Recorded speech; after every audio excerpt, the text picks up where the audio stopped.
Paano po ang secret to last? You should act like a woman.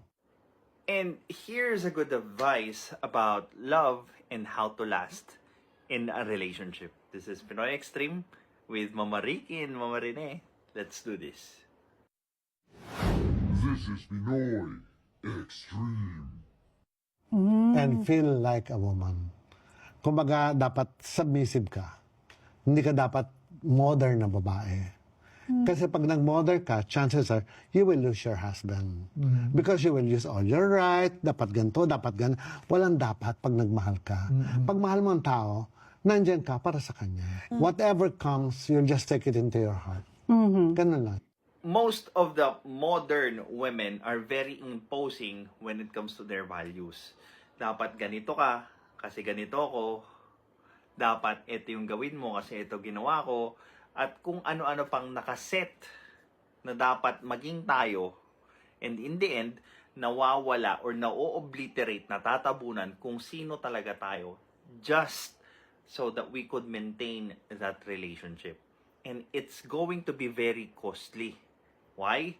Kasi hindi mo na makikilala yung sarili mo. And you will be in a relationship that you are not even being your true self. Nagtago ka na doon sa mga persona na maskara mo para lang makip mo yung babae. And at what cost? Yung totoong ikaw. Yung kalayaan mong maging ikaw, and later on, hahanapin mo yung kalayaan na yun sa ibang tao. And again, that's where you are going to start to lose not just yourself, even your partner. Love is not breathlessness. It is not excitement. It is not the promulgation of promises of eternal passion. That is just being in love, which any of us can convince ourselves we are. Love itself is what is left over when being in love has burned away. Ang totoong pagmamahal ay yung kagustuhan mong danasin lahat ng pakiramdam kasama ng iisang tao. Kahit masaya, kahit mahirap, kahit malungkot, kahit nakakatakot. It's your choice that would matter sa relationship nyo. Kaya nga ang marriage vow natin is in good times and in bad, in sickness and in health, till death do us part.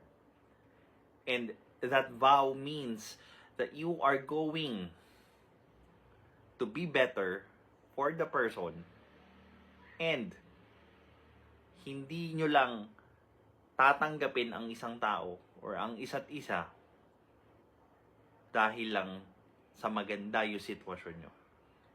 Kundi tutulungan yung mag-improve yung isa't isa, alamin yung kanya-kanyang takot,